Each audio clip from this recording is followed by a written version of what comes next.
Bienvenue sur Leadershift, le podcast qui fait bouger votre leadership. Bonjour, c'est Vincent, bienvenue dans un nouvel épisode de Leadershift. Nous continuons notre série d'épisodes sur la série d'articles On Leadership, paru dans Harvard Business Review. L'épisode de cette semaine s'intitule Éloge du leader incomplet ou de la leader incomplète. Le titre en anglais In Praise of the Incomplete Leader de Ancona, Malone, Orlikowski et Senge. Alors, PM Senge, S-E-N-G-E, Senge, je sais pas comment on dit son nom de famille. Peter Senge est extrêmement connu, c'est le plus connu des 4 auteurs, puisqu'il a écrit la 5e discipline sur le thème des organisations apprenantes. C'est un des grands papes de cette théorie du management, si on veut bien, de l'organisation apprenante, qui doit apprendre pour continuer à exister, à survivre les différentes transitions et révolutions de notre monde moderne. Vous pouvez vous poser la question de quelle est cette 5e discipline. C'est justement le team learning. Donc les 5 sont la pensée en système, vision partagée, maîtrise personnelle, modèles mentaux et apprentissage en équipe. Et quand j'ai lu que Senge était dans l'équipe des gens qui ont écrit cet article, donc éloge du leader incomplet, et cette idée d'apprentissage de l'organisation apprenante, je me suis souvenu aussi du mot de Satya Nadella, le PDG de Microsoft, qui disait qu'une personne, une j'apprends tout, aura toujours plus de valeur qu'une je sais tout. Donc avec une emphase, un focus pour certaines entreprises sur des gens qui sont capables d'apprendre plus que sur des gens qui sont capables de savoir. Et ça correspond évidemment à la situation du marché du travail dans laquelle on se trouve actuellement, avec un marché extrêmement sec dans beaucoup d'entreprises, pour beaucoup de domaines même. Et donc, peut-être qu'il est effectivement temps que les entreprises puissent se mettre à ce genre de réflexion en disant « je vais pas prendre des gens formés, je vais prendre par contre des gens qui savent apprendre et qui savent être adaptables ». Donc, éloge du leader incomplet. Pourquoi ? Eh bien, parce que il y a tendance à demander au leader tout, d'être parfait, d'être bon ou bonne dans tous les domaines du leadership et du management. Et les auteurs disent que, en fait, ce n'est plus nécessaire. Parce que l'ancien style, qui était un style basé sur, qu'on appelle en anglais command and control, donc le commander, contrôler, qui est un style assez militaire, un style assez hiérarchique, qui finalement correspond aux structures de pouvoir telles qu'établies, je dirais, avant la Deuxième Guerre mondiale. Eh bien, ce style demandait, en fait, un leader complet, dans le sens qu'il fallait que le leader puisse être capable de tout faire lui-même ou elle-même. Et ce style-là n'est plus nécessaire parce que, pour des questions sociétales, mais aussi pour des questions de technologie, le pouvoir est de facto distribué. Quand on fait du management visuel en production, par exemple, et qu'on montre aux opérateurs de production les indicateurs, il n'y aurait rien de pire que de faire du management visuel et de ne pas leur permettre d'agir en fonction de ce qu'ils voient sur leur management visuel. Donc le pouvoir, de facto, est distribué. Par contre, alors il y a encore des entreprises qui veulent conserver ce pouvoir au niveau d'une direction, par exemple, ce qui est évidemment hyper frustrant. Parce qu'avant, à la limite, c'était clair. Les chefs chefaient, comme disait Chirac, et puis les employés employaient. Aujourd'hui, si vous imaginez un management visuel de nouveau ou un partage d'informations, mais avec des chefs qui veulent continuer à cheffer, ça donne beaucoup de frustration, et dans le marché du travail actuel, ça donne des gens qui partent et qui quittent l'entreprise. Donc, que fait le leader à la place du bon vieux command and control militaire et hiérarchique ? Eh bien, c'est un autre CNC, 2 verbes qui commencent par C. Je vous les donne en 1000, réfléchissez peut-être qu'est-ce qu'un leader peut faire aujourd'hui ? Coordonner, bravo, et cultiver. Donc le leader ou la leader cultive et coordonne plutôt que command and control. Cette idée de la fin du command and control, pour information, est aussi discutée dans l'épisode 66 de la série Covid, des épisodes 65 à 69, où en fait avec nos collègues, mes collègues anglaises, quand on avait fait notre enquête sur la Covid et savoir comment est-ce que cette épidémie, cette crise changeait la manière de voir des entreprises au niveau de leur leadership, eh bien on s'était aperçu qu'effectivement il y avait de moins en moins de command and control parce qu'il fallait bien faire confiance aux gens.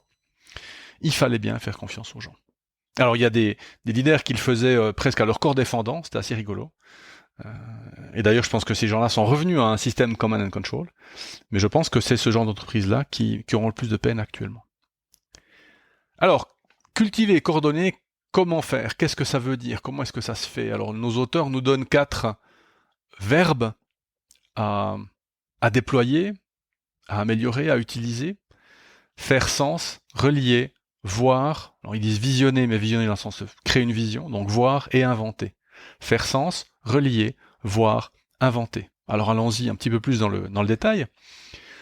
Ces 4 verbes vont nous aider à cultiver et coordonner les activités de notre entreprise, mais aussi, pas seulement, aussi nos activités à nous. L'avantage de ce modèle de leadership et cette idée de leadership incomplet ou de leader incomplet est que je peux le mettre en place aussi bien quand je suis un contributeur, une contributrice individuelle que quand je suis directeur ou directrice d'une entreprise. C'est là où c'est intéressant. Ça pourrait par exemple être distribué à tout le monde et peut-être organiser des workshops ou des conversations avec les employés, les collaborateurs, les collaboratrices pour voir comment est-ce que chacune peut mettre en place ces 4 verbes. Faire sens, relier, voir et inventer. Alors, le premier, faire sens. Que veut dire faire sens? En fait, c'est une idée, si je devais prendre une allégorie, ce serait celle de la vigie. Donc la personne qu'on plaçait en haut du mât et qui regardait devant le navire et qui non seulement observait, mais interprétait et communiquait les choses que cette personne voyait à l'horizon. Donc, la partie faire sens de ces 4 cultivés et coordonnés, c'est interpréter les changements observés et les communiquer. Pour pouvoir communiquer des changements, il faut pouvoir les observer. Et pour les observer, eh bien, il faut pouvoir les voir. Et pour les voir, il faut avoir de la distance.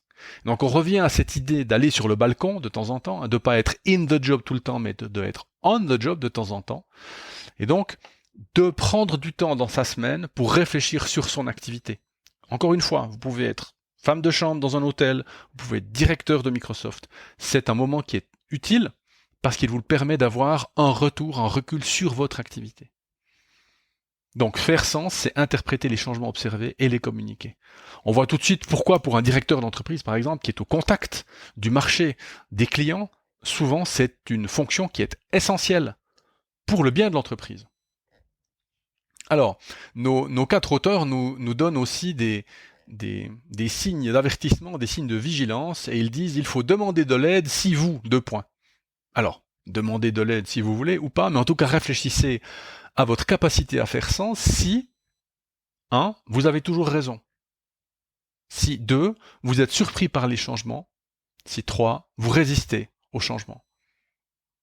Donc si vous vous trouvez à essayer de toujours convaincre les autres que vous avez raison, que vous êtes pris au dépourvu par certains changements, ou que chaque fois qu'il y a un changement, du coup, comme vous êtes surpris, vous y résistez, cela veut dire que vous manquez de temps pour faire sens de l'activité, ou vous manquez de communication avec votre chef, par exemple, vos actionnaires, vos clients, pour faire sens des changements observés.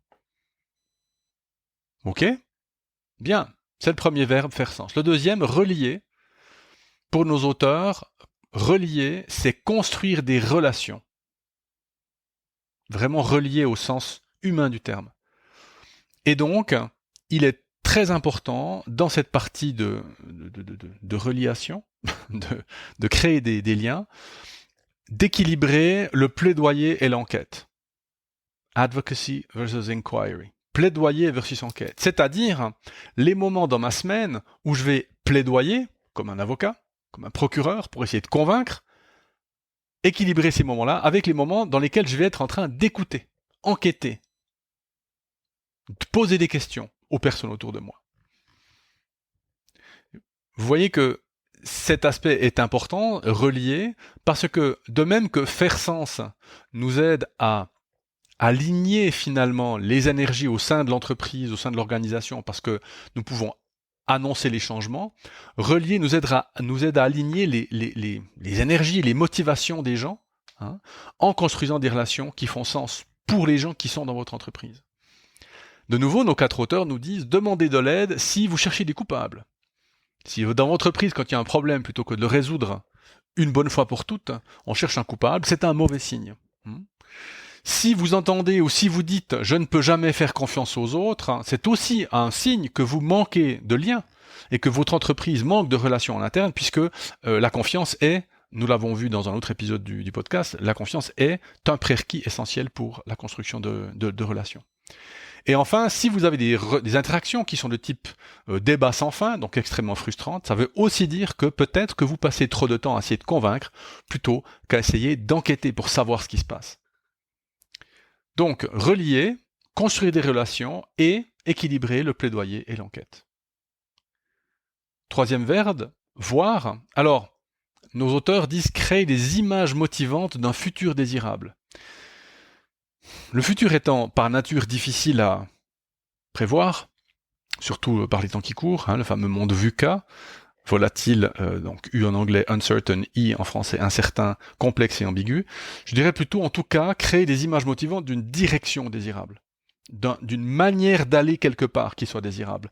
Je pense que ça, c'est beaucoup plus flexible et beaucoup plus facile à faire, plutôt que d'essayer de se taper la tête contre les murs à définir une vision qui me semble franchement compliquée. Donc, voir, vous voyez, c'est voir en avant. Donc, ça correspond presque, on peut le relier, si vous voulez, au premier qui est de faire sens. C'est faire sens de la vision. Alors, demander de l'aide si tout le monde se demande pourquoi il faut faire certaines choses. Si vous entendez autour de vous, on comprend rien, pourquoi il faut le faire, ça n'a aucun sens, eh bien c'est que peut-être que le sens manque, mais ça veut dire que la vision ou la direction manque aussi. Si vous n'êtes pas motivé par votre travail, ou si vous manquez d'aspiration, d'ambition personnelle, comme on l'a vu dans un autre épisode, cela veut aussi dire que vous manquez de cette direction à prendre, qui peut être motivante. Voilà, nous allons dans cette direction, nous faisons cela, ou nous faisons les choses comme cela. Ce sont des éléments qui peuvent être extrêmement motivants pour les gens. Quatrième verbe, inventer, eh bien, c'est créer de nouvelles façons d'approcher les problématiques. Ça fait partie, on reconnaît peut-être là, d'ailleurs, la patte de Peter Senge, cette idée d'organisation apprenante. On ne peut pas avoir les mêmes méthodes tout le temps pour résoudre tous les problèmes. Et donc, il est du travail de quelqu'un, alors dans le cas de nos auteurs, le travail de la leader ou du leader, de créer de nouvelles façons d'approcher les problématiques et donc de challenger nos équipes ou nos collègues sur leur manière d'approcher les problématiques. Einstein disait, la folie c'est de penser qu'en faisant toujours la même chose, on aura des résultats différents. Eh bien, c'est un petit peu cet état d'esprit ici. Quand pouvez-vous demander de l'aide ? S'il y a un gap entre les aspirations de l'organisation et la manière dont le travail est organisé. Ça veut dire que, quelque part, le travail est organisé de la même manière qu'avant, alors que les problématiques demanderaient de nouvelles façons d'organiser le travail. Par exemple, plus transversales dans une organisation silotée. Demander de l'aide aussi si la vision sont détachées de la réalité. Alors on vous a donné une vision au point précédent, par contre, alors ça se passe exactement comme avant. Et donc là, il manque cette invention de la concrétisation de la vision ou de l'aspiration de l'entreprise dans la pratique quotidienne.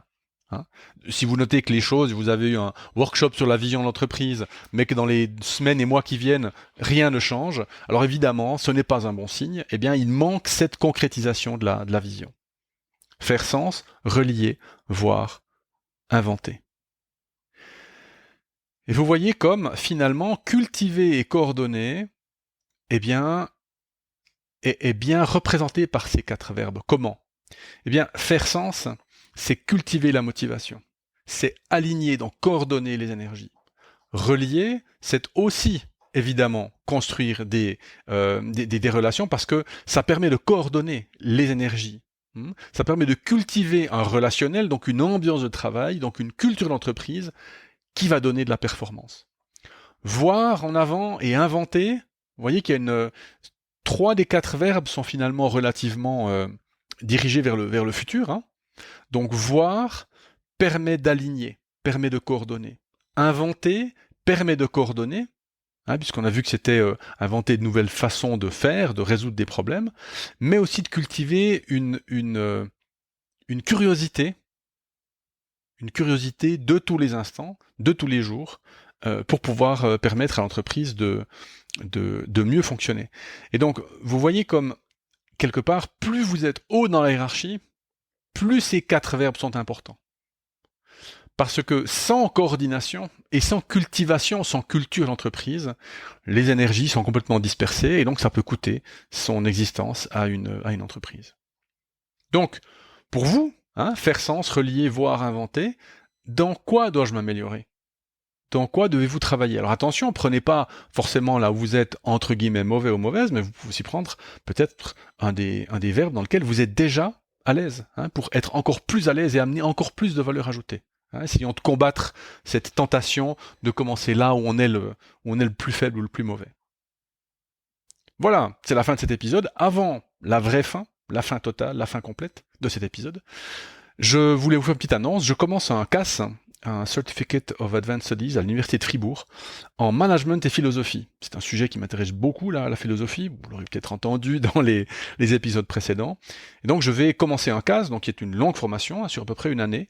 Et je me disais que je vous prendrais dans mes bagages à l'Uni de Fribourg, et puis je vous donnerai peut-être quelques petits rapports de formation, quelques petites rapports de visite pour vous prendre avec moi et vous faire découvrir ce que moi je découvre au travers de cette formation.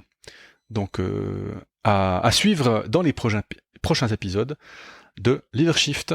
À la semaine prochaine. Ciao.